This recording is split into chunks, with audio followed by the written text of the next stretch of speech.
the marathon. It is for us the biggest test of endurance running. And between us we've done over 50 marathons with a personal best of 2:42.10 for me and 2:56.02 for me. So yes, over the last 20 years we've worked with several different coaches and followed many training plans.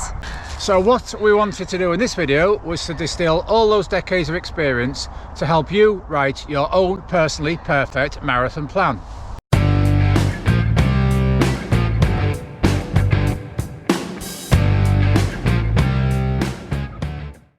So as you will see from the way we're dressed, we've entered the winter season, and for many of us we've already entered our spring marathons.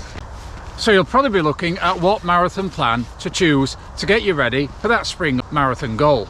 But you don't need to, because we're going to show you how to devise one. So there are many ways you can get a marathon plan. You can get one from websites, you can get one from books, you can get one from coaches. But the problem with most of those plans is they are generic plans and they are not specific to your own running capabilities and your own lifestyle. So what we're going to do in this video is to help you design a marathon plan based on your running history, your strengths and weaknesses, your lifestyle and your individual marathon goals. So if you find anything useful in this video, then please give us a like. And if you'd like to follow us as we train towards our spring marathon goals and coach others towards theirs, then please consider subscribing to this channel. We post regular running updates at least twice a week. So we're going to bring our own running and coaching experience to you and give you 6 elements that you can use to build your own perfect personal marathon plan.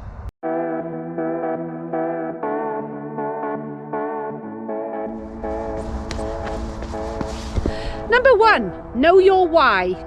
So what that means is to consider, why are you running that marathon? It might be to break a particular time goal. It might be your first marathon and you want to get around comfortably. You may be running for a charity where the important thing is just to get around and collect that all important money for that chosen cause. It may be that you're running with friends, but knowing your why will inform you about what you put in to your marathon plan. So a personalised marathon plan for a runner chasing that PB will focus more on training paces and heart rate zones that you may be aware of, whereas a training plan for a beginner runner or somebody looking to just enjoy the overall experience will focus more on just building endurance week by week.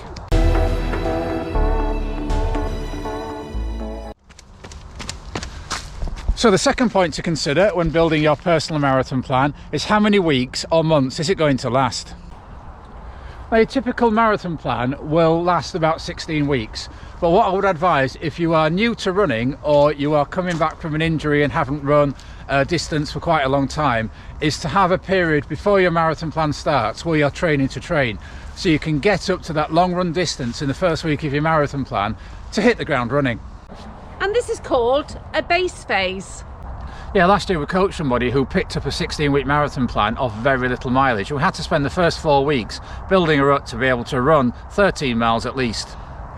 On the other hand, we had a runner who after 12 weeks of our 16-week marathon plan was really ready to race because she hadn't missed a day, hadn't missed a session and was coming off a pretty big aerobic base to start with. So when considering how long your marathon training program should be, then you really need to know what your current level of fitness is. So for instance, for myself, I've just come off a marathon 6 weeks ago. I have a higher marathon base than John does. That's right. I DNF'd the marathon famously, if you followed our channel for a while. So whilst I've done a few longer runs, I haven't really done a marathon training block for several years. So my training program, specifically for the marathon, will need to be a bit longer than Dawn's to build us up for that spring marathon.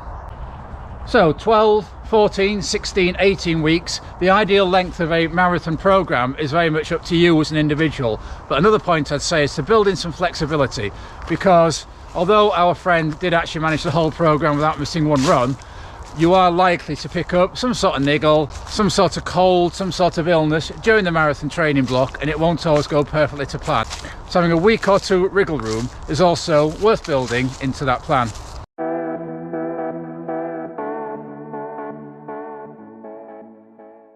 So you know why you're doing the marathon and you know how long your training plan's going to be. So number 3 is making sure now you put your runs into that plan. So what's the most important run of the week to put in your plan first? I'd say it's your long run. Absolutely. So prioritise your long run above all other runs. So think of your long runs in 4-week blocks, with 3 weeks getting gradually longer and then the 4th week being a cutback week.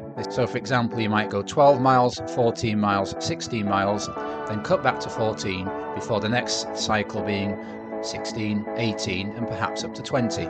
Yes, a more experienced runner like ourselves may do 6 to 8 long runs of 20 miles or more, whereas if you're a beginner runner, you probably will build up to be able to run 20 miles or 3 hours. You won't be doing 6 to 8 like us.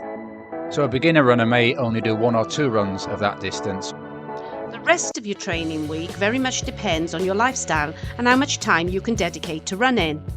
So that said, if you have the time, would recommend you have an 80 to 100 minute medium long run in the week, with perhaps adding some marathon paced efforts in, perhaps 2 times 2 miles, building up to 2 times 3 miles and even 3 times 3 miles. And then if you're training up to 5 times a week, the rest of your runs should be between 30 and 60 minutes at an easy pace. That pace would typically be 2 minutes per mile slower than marathon pace, or if you're a heart rate person, around 70% of your maximum heart rate. A more advanced runner who trains 6+ times per week may wish to add another run of speed intervals or hills to increase VO2 max and strength. So in summary, your personally perfect marathon plan will need to take into account your lifestyle, availability to run, and your running background to look at how many times a week you can run and what those runs will consist of.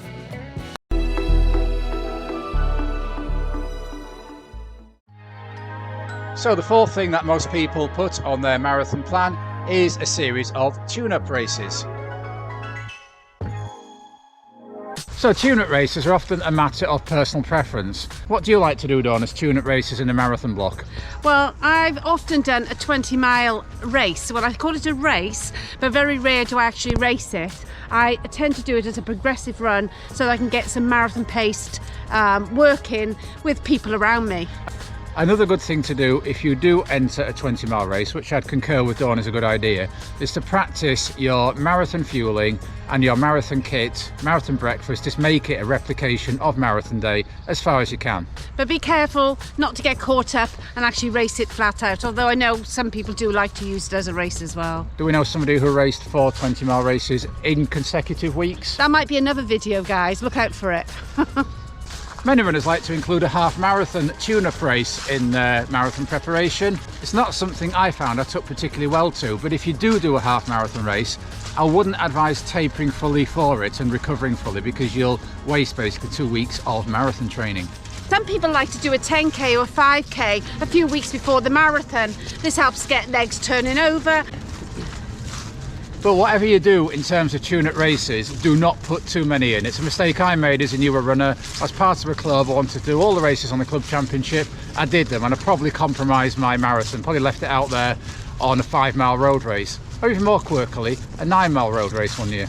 Yeah, so I would say that if you're doing a 16-week programme, you could put in a 10k race, a half marathon race, and a 20-mile training race. So the 5th thing to put into your marathon plan is prehab and rehab. Yes, indeed. So prehab is all about doing that strength and conditioning to make sure your body is able to stand up to the rigours of marathon training. This is really important the more running you do. Yeah, if I look back to when I was running at my best, one fault I could put on the training I did was I didn't do any strength or conditioning. And whilst I ran decent times, I never quite hit the times I thought I was capable of for the marathon distance, lacking strength and conditioning in my plan. Ideally, you would do 3 strength sessions a week. 2 is okay, and 1 is better than none. And as well as the strength and conditioning, one thing I put in my routine is a flexibility program. So again, it's looking at you as an individual for your personal plan. If you have a job that involves a lot of sitting down or a lot of driving like mine does, you'll probably need to include some sort of flexibility and activation. Otherwise, you'll end up getting injured, your muscles will end up getting deconditioned, and you won't get the best for all that running you're doing. In terms of rehab, we have a range of things that we use. At home, we use Recovery Pro trousers, we have a massage stick, and we have an impressive foam roller. We also have a massage gun. On a regular basis, we go and see a friend of ours who's a sports massage therapist.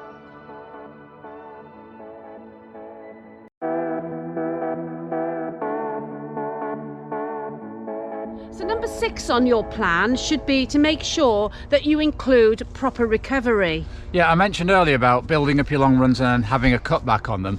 Every 4th week should be a recovery week. Some people call them a deload week these days. I don't know where that has come from. But yeah, you will know based on your life and your family where there are going to likely to be extra demands on your time. It might be a kid's birthday party, it might be a family holiday you've booked, it might be a wedding you're obliged to go to.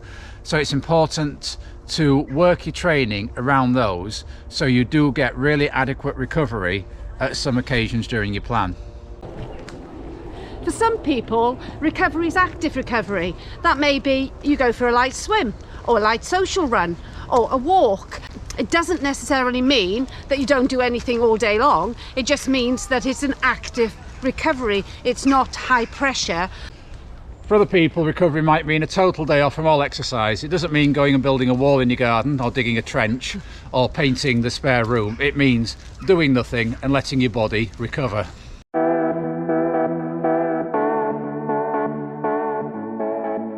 So, to sum up, marathon training is pretty full on. It may involve some sacrifices of your time. It may involve some sacrifices on your loved ones' parts as well. So before stepping into marathon training, it's a good idea to have a plan that works for you and your life, your work and your family. And we hope that what we've given you today will help you to prepare that plan. So if you found this video enlightening, please consider giving it a like. And if you would like to see more of our own training as we prepare for our own spring marathon, which is at Manchester. Well remembered. The Manchester Marathon in April 2024, then please consider subscribing. We'll post up regular updates on our own training, as well as other coaching guides and races and parkruns that we do around the country. So if you'd like to see what happened the last time one of us did complete a marathon, please click up here over this lady's head, because it was her who completed it. So, until next time, keep on keeping on. Keep on keeping on.